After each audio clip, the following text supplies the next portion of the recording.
The lie at 30,000 feet. I never expected betrayal to come with a caption full of emojis. Yet there it was, glowing on my phone screen one Thursday morning. Family vacation. Here we come. I blinked, thinking I must have read it wrong. But no. The photo made it painfully clear. My mom tucking my little brother's cap onto his head. Dad clutching his travel mug, wearing that goofy smile he always got before trips. My sister, front and center lits, puckered in her signature duck face. Even my brother was already dressed in his vacation shirt. Everyone was there.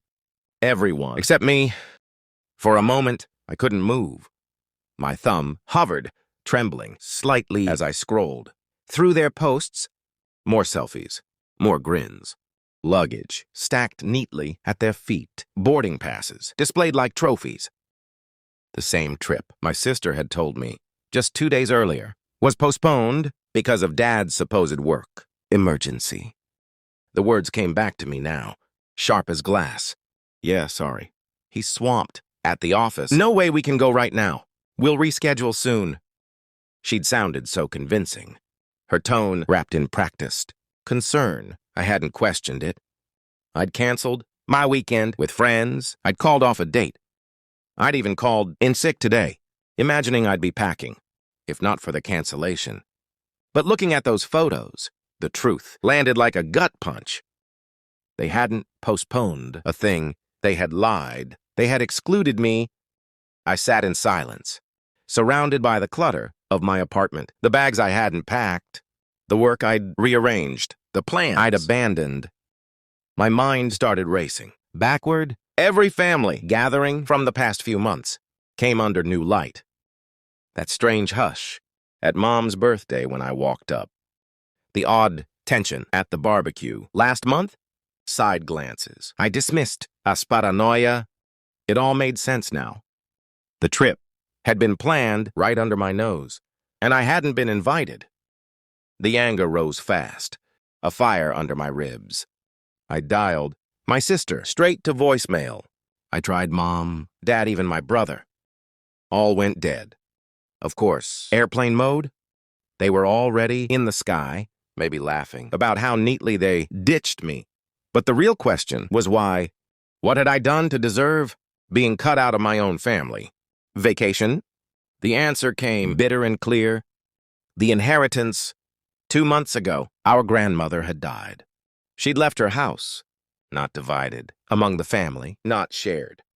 But to me, just me, the old Victorian, on the historic block, worth nearly $500,000. She'd always said I reminded her of my grandfather. I thought it was a compliment. Apparently, she meant it in her will, too. The family hadn't taken it well. Conversations grew. Strained comments about fairness floated around. I'd offered to discuss selling and splitting the money, but my lawyer advised me to hold off. Maybe that hesitation had branded me as selfish. Still, nothing justified this lying. Tricking me.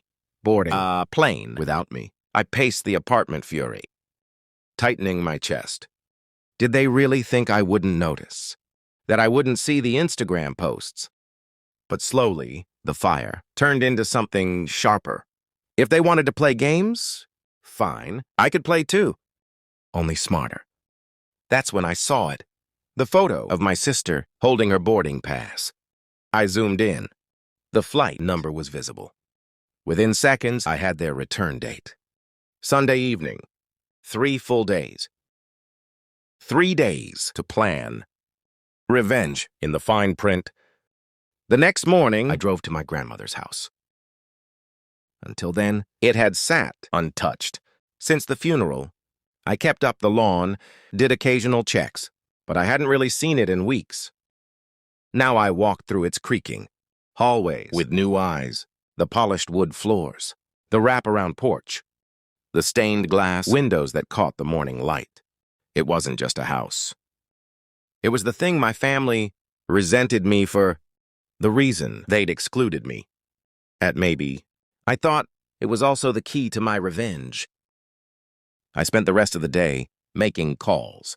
By afternoon, 3 real estate agents had walked through, each one impressed. You could sell this in a month. Easily. Rent it out long-term for premium. Or the third agent said, pausing thoughtfully, this would be perfect as a vacation rental. That last idea stuck like glue. A vacation rental. The irony was too perfect. They had excluded me from their family. Vacation? Fine.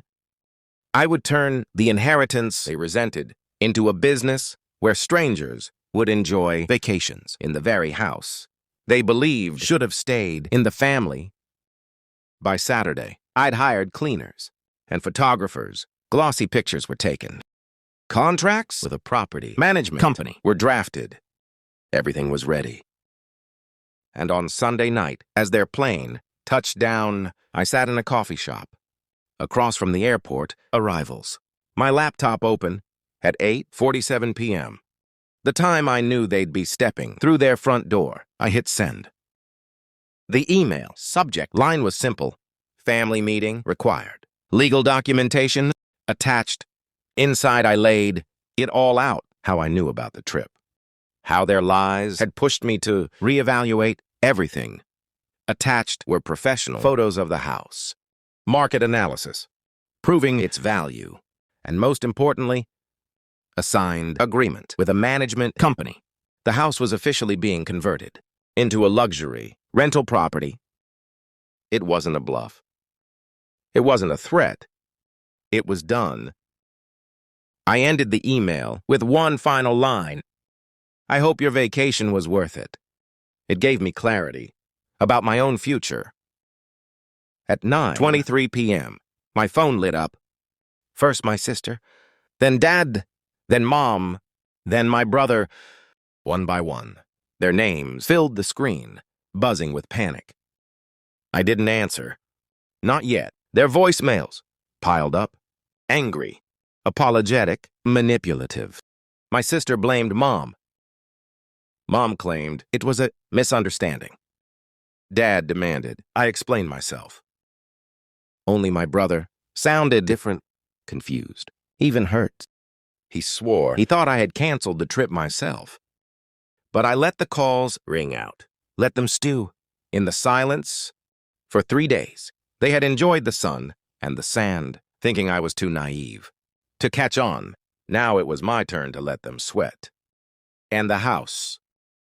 It would no longer be the stage for family gatherings that excluded me. Instead, it would be polished, rented and filled with guests who would appreciate every inch of its charm. Sometimes revenge isn't loud. Sometimes it's written in contracts and sealed with signatures. And sometimes it arrives in an email at 8:47 p.m. sharp.